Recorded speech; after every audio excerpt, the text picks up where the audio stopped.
Beijing 2008. Samuel Wanjiru breaks the marathon world record with a time of 2 hours, 8 minutes and 32 seconds. This is what we think of when we think of Olympic athletes. We think of highly formed, highly skilled individuals at the top of their game. Olympic events are spectacles in themselves, but it hasn't always been that way. So let's take a look at the 1904 marathon, possibly the strangest event in Olympic history. The 1904 Olympics didn't get off to a good start. One reason for this was the fact that it was 1904. And unlike the world we live in today, that is connected by extensive public transport, the world of 1904 was not. Add into the mix that St. Louis is directly in the centre of a vast nation. This meant that basically nobody showed up, apart from Germany, who sent 22 athletes, and Canada, who sent 56. The other nations were a fin on the ground. A single French competitor participated, and only 2 from Austria and Switzerland apiece. There was rumour that there was an Italian sent, but this wasn't backed up. 2 Norwegians made it, and 1 from Newfoundland, which at the time wasn't yet part of Canada. Of the 651 athletes, 526 were American.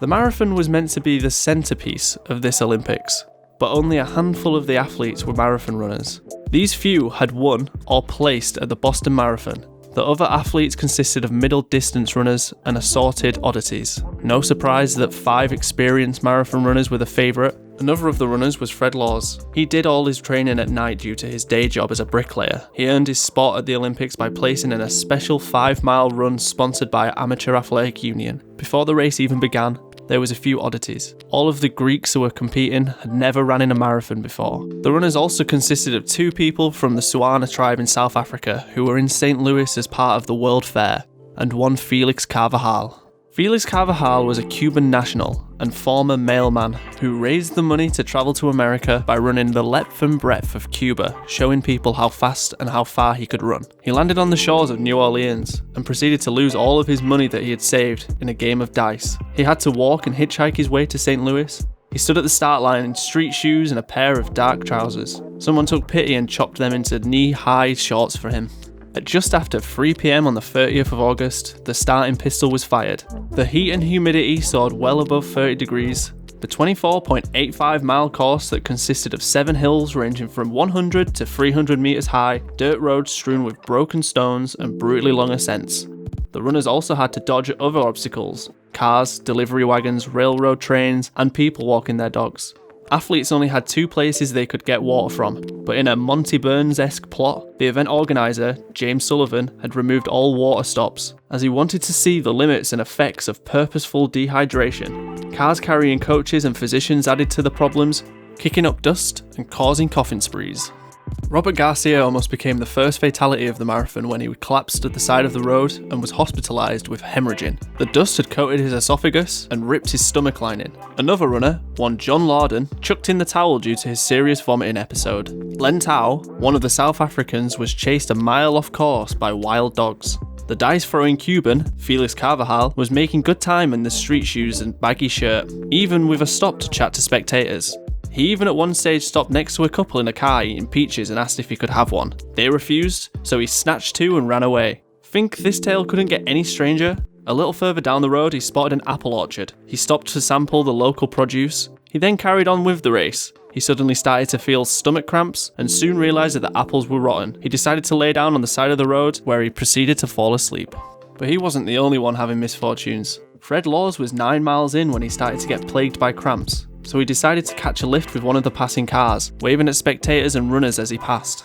Everyone's favourite to win the race was a man named Thomas Hicks, but 10 miles in he was also having trouble. He begged the coaches for some water, but they refused. Instead they sponged out his mouth with warm distilled water. In the first recorded case of performance-enhancing drugs being used at a modern-day Olympics, his coaches gave him a concoction of strychnine and egg whites. At the time, there was no rule stating that you couldn't use performance enhancers. They also carried a flask of French brandy, but withheld it up until this point.